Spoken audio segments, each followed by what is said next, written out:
I was 18 years old when I got married. I belonged to a very conservative family, a Baloch family, where good daughters never say no to their parents. My father wanted me to get married, and all I said was, if that makes you happy, I'll say yes. And of course, it was never a happy marriage. Just about after 2 years of getting married, about 9 years ago, I met a car accident.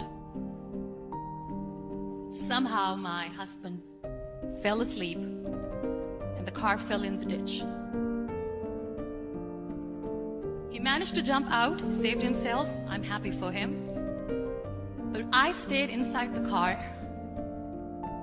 and I sustained a lot of injuries. The list is a bit long. Radius ulna of my right arm were fractured. The wrist was fractured. Shoulder bone and collarbone were fractured. My whole rib cage got fractured. But that injury that changed me and my life completely was the spine injury. Many people came to rescue. They gave me CPR. They dragged me out of the car. And while they were dragging me out, I got the complete transection of my spinal cord. Those 2.5 months in the hospital were dreadful. I was at the verge of despair. One day, doctor came to me and he said, well, I heard that you wanted to be an artist, but you ended up being a housewife. I have a bad news for you. You won't be able to paint again. Next day, doctor came to me and said, your spine injury is so bad. You won't be able to walk again. I took a deep breath and I said, it's all right. Next day, doctor came to me and said, because of your spine injury and the fixation that you have in your back, you won't be able to give birth to a child again. That day, I was devastated. I started to question my existence. Why am I even alive? So what kept me going was, one day I asked my brothers, I know I have a deformed hand, but I'm tired of looking at these white walls in the hospital and wearing these white scrubs. Bring me some colors, bring me some small canvas. I want to paint. So the very first painting I made was on my deathbed, where I painted for the very first time. What an amazing therapy it was. Without uttering a single word, I could paint my heart out. I could share my story. People used to come and say, what lovely painting. So much color. Nobody could see the grief in it. Only I could. And that day I decided that I'm going to live life for myself.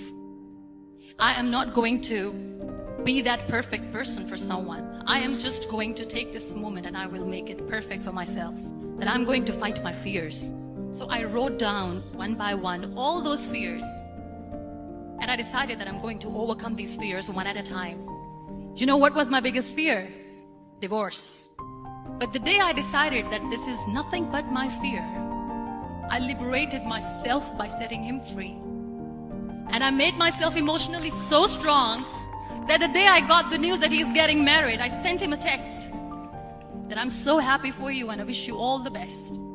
And he knows that I pray for him today. Number 2 was, I won't be able to be a mother again. And that was quite devastating for me. But then I realized there are so many children in the world, all they want is acceptance. So there is no point of crying, just go and adopt one. And that's what I did.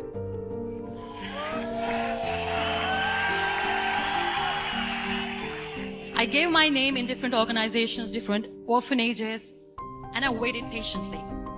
2 years later, I got this call from a very small city in Pakistan. I got a call and they said, are you Muniba Mazari? There is a baby boy and would you like to adopt? I could literally feel the labor pain. I said, yes, I am going to adopt him. I am coming to take him home. And that day, Niall was 2 days old, and today he's 6. You know, when you end up being on the wheelchair, what's the most painful thing? People think that they will not be accepted by the people because we, in the world of perfect people, are imperfects. So I decided to appear more in public.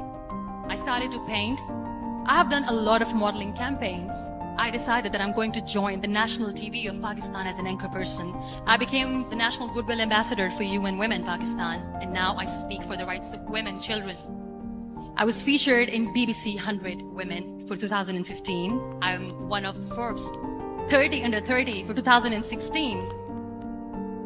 So when you accept yourself the way you are, the world recognizes you. It all starts from within. We have this amazing fantasy about life. This is how things should work.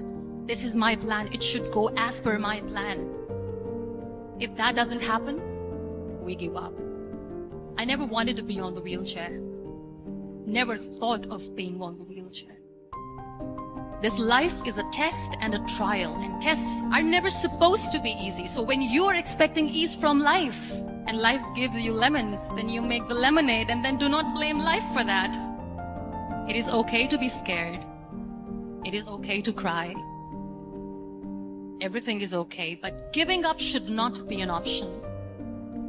They always say that failure is not an option. Failure should be an option, because when you fail, you get up, and then you fail, and then you get up, and that keeps you going. Embrace each and every breath that you are taking. Celebrate your life. Live it.